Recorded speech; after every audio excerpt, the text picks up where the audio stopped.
Hi, my name is Maddie Worley, and for my 30-day project, I'm going to be training my dog Maggie by using Imagine Your Life with a Well-Behaved Dog by Julie Bueland. She doesn't really know how to do a lot. She can sit and she knows how to stand up, but she usually only does that if I have a treat. Right now, I'll show you guys what she can do. Sit. No, Maggie. Sit. Sit. Oh my gosh. My end goal at the end of this 30-day project is to get Maggie to obey me better and to maybe teach her a couple cool tricks. With this book, I'm going to be following the 3 steps it has. Step 1 is getting ready for obedience. Step 2 is the training begins. And then step 3 is advancing your training. Okay, today is day 1, week 1, and we are starting with step 1, getting ready for obedience. The first section in this chapter is called Feeling Stressed or Overwhelmed. It kind of talks about how if you're stressed and overwhelmed, it will affect your dog and it won't be easily trained. So on page 65, it says, it is also very important to notice how your dog reacts to your stress. If you are stressed about your life or Fido's behavior, he'll start feeling a little uncertain about you. Your stress, frustration, or anger tends to send a signal to Fido that you are a weak leader with issues, and he won't feel confident in you. If your dog is not confident in you, he will not listen to you, and your training will start to fall apart. Today is day 2, week 1, and in this section of the chapter, it talks about being very consistent with your dog. So it had me write down some goals that I want to have and rules that I'm going to stick to throughout my entire training process with Maggie. And the reason why they want you to do this is so that you can have the rules that you want so you can stay consistent with them. Because if you're inconsistent with your dog, you're going to get inconsistent results when you ask them to do things. Okay, so today is day 3 of week 1, and I was reading about understanding your dog's levels of energy. And what they talked about in this chapter is that you need to help your dog release its pent-up energy, and that could be simple as playing with it or exercising with it, so it's easier to train them and for them to obey you. Alright, so today is week 1, day 4, and in my book it really stressed about exercise in this part of the chapter, and it talks about how dogs need you to exercise them and that they need to leave the house because your goal is to get your dog tired out. So me and my family, we walk our dogs every single day, at least once, sometimes twice, and so I thought I'd show the walk that we take Maggie on every day. And me continuing to do this will make her easier to train because she's getting her jitters out and doesn't need to misbehave at home as much. So today is the last day of week 1, and tomorrow I'm going to be starting my actual obedience training with Maggie. After reading all of this, I think I'm going to be ready to train her tomorrow. Alright, so today is day 1 of week 2. And so we are starting obedience training today. And today we're going to be working on sit. And in the book, it talked about how we need to find a quiet place and to have treats handy so you can give her positive reinforcement when she's doing stuff right. So here we go. Maggie, come here. Sit. Good girl.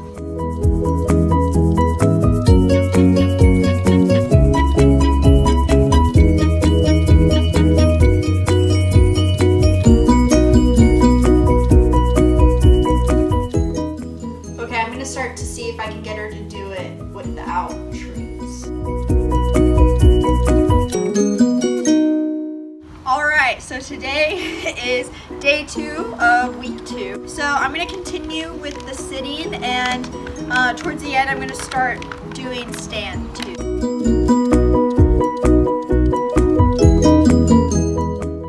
Alright, let's try some stand.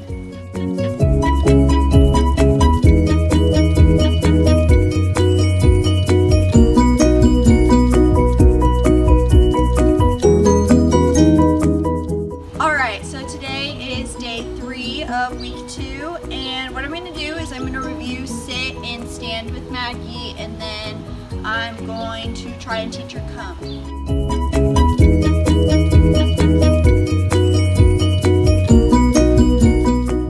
Alright, now after practicing that, I'm going to try and do come, and the hand motion I'm going to be using when I do come is I'm going to be keeping my hand hand like this as if I have a treat. I'm going to be pulling her so she comes forward to it like that. Come. Sit. Up. Good girl.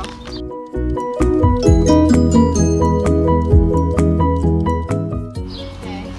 You want to try it without the treats? Maggie! Maggie, come! Good girl! So I tried it without a treat and having her be far away and distracted, and she came. And that was the first time she's ever done that, so that's really cool. Alright, so today is day 4 of week 2, and I'm going to continue working on the come command. So what we're going to do is, in the book, it gives another way to practice teaching the come command on a leash. And on page 114, it says, put your dog's leash on and get a treat ready in your hand, and then walk out to the end of the leash and then give your dog a treat when it comes. So we're gonna try that. I'm just gonna walk around with her and then randomly tell her to come, and if she comes, I'll give her a treat.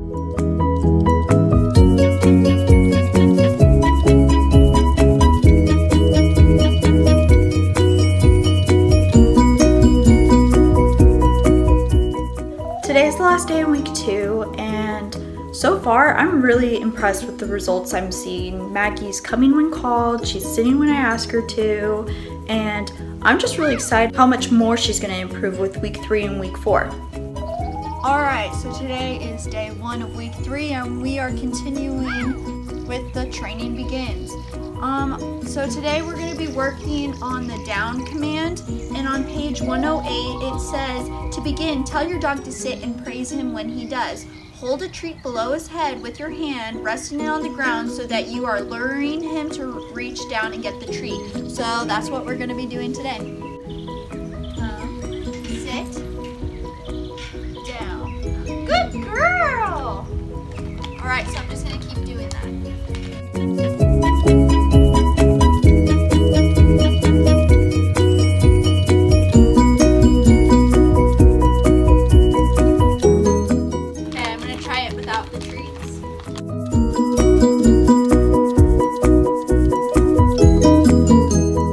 Alright, so today is day 2 of week 3, and I decided to review everything we've learned together today. So we did come, sit, stand, and down.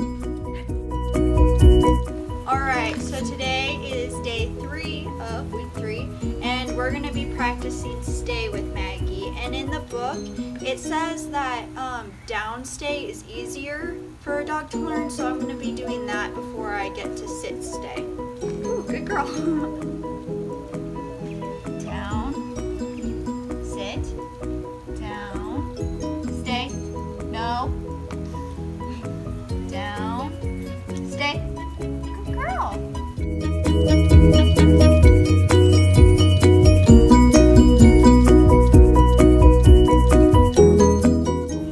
Alright, so today is day 4 of week 3, and I'm going to review down stay with Maggie, and then I'm going to move on to sit stay. Alright, now I'm going to try and do sit.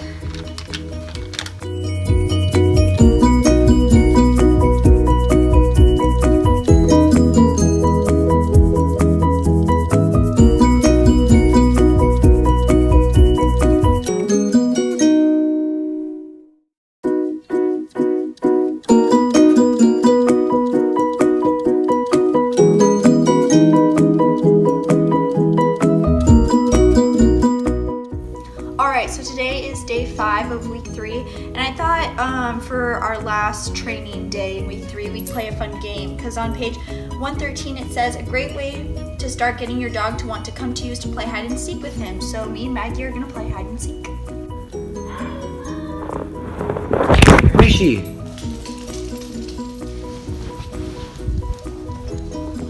Good girl, you found me! Second time. Maggie, come!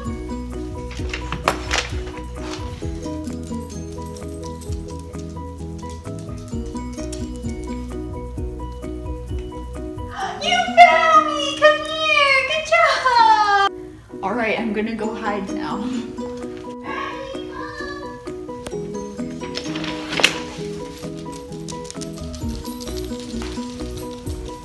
You found me! Good job!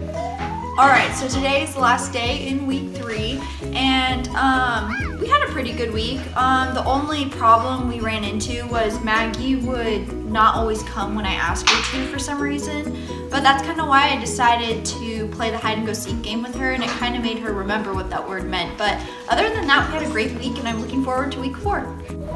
Alright, so today is the first day of week 4, and so we are moving on to step 3, advancing your training. And today we're going to work on advancing sit. And in the book it says build up to the big distractions over time, work on smaller distractions. So what I'm doing today is, instead of having Maggie alone in the yard, I also have my other dog Bandit in the yard, so that he's going to be our distraction.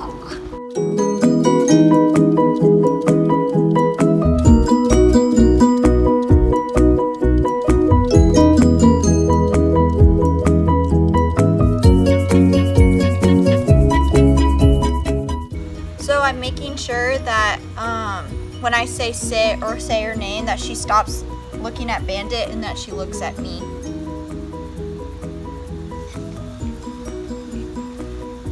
Sit. Good girl. Alright, so today is day 2 of week 4, and what we're doing today is we're adding distractions with the command down. And so Bandit is our co-star for today, and he'll be our distraction.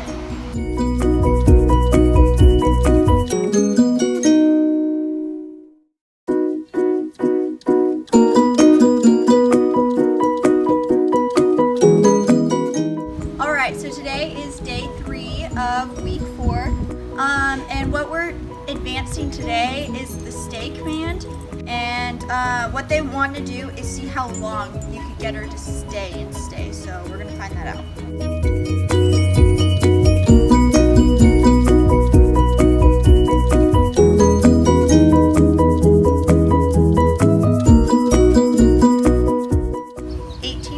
So that's pretty good. Alright, so today is day 4 of week 4, and we're going to practice everything we've learned, but this time we have Bandit as our distraction once again.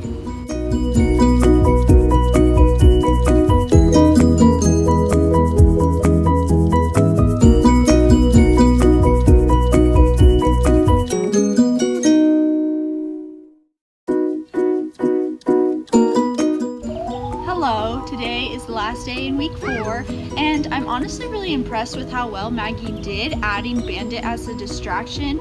It was a little hard for her at first, but by the end of it, she totally got the hang of it. At the end of this 30-day project, I completely believe that I reached my desired outcome.